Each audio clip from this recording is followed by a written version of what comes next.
آج میں آپ کو ایک ایسے دیوار کے بارے میں بتانے آئی ہوں جو دکھتی نہیں ہے لیکن آپ کی پوری لائف کو روک کر بیٹھی ہے، اور وہ دیوار کہیں باہر نہیں ہے، آپ کے دماغ کے پیچھے ہے۔ ایک پرانی کہاوت ہے، مان لو تو ہار ہے اور ٹھان لو تو جیت۔ لوگ اسے صرف ایک لائن سمجھتے ہیں، پر میں اسے زندگی کا کانسٹیٹیوشن سمجھتی ہوں۔ ماننے کا مطلب کیا ہے؟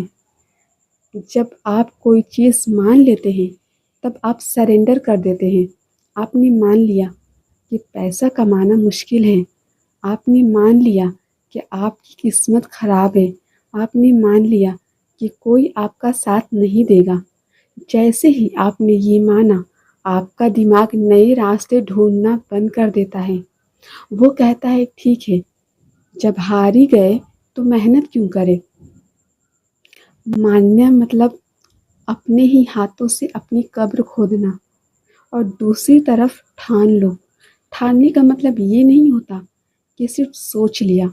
ٹھاننے کا مطلب ہوتا ہے کہ چاہے دنیا ادھر کی ادھر ہو جائے، چاہے میرے پاس ایک روپیہ نہ بچا ہو، چاہے لوگ میرے خلاف کھڑے ہوں، چاہے پورا شہر میرے خلاف کھڑا ہو جائے، لیکن میں تب تک نہیں رکوں گا جب تک میں جیت نہ جاؤں۔ جو بندہ ٹھان لیتا ہے نا، پوری کائنات کو اس کے آگے جھکنا ہی پڑتا ہے۔ ایک ضدی دماغ کو ہرانے والا ہتھیار آج تک اس دنیا میں بنا ہی نہیں ہے۔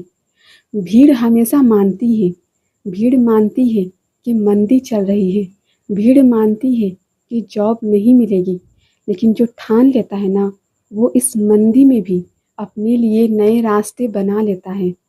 آپ ایک بات بتاؤ، آپ اس بھیڑ کا حصہ بننا چاہتے ہو جو صرف رونا جانتی ہے، یا وہ کھلاڑی بننا چاہتے ہو جو گر کر اٹھتا ہے اور کہتا ہے ابھی کھیل ختم نہیں ہوا کیونکہ میں ابھی تک ہارا نہیں ہوں؟ تو اپنے آپ سے ایک سوال پوچھو، آپ نے کیا مان رکھا ہے اپنی ناکامیابی کے بارے میں؟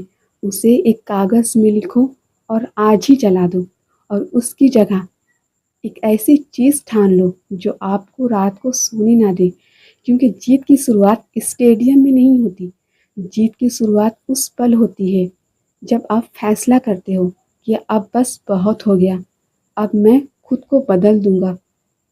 یاد رکھیے، آپ تب تک نہیں ہارتے جب تک دنیا آپ کو ہراتی ہے، آپ تب ہارتے ہیں جب آپ خود مان لیتے ہیں کہ آپ ہار گئے ہو۔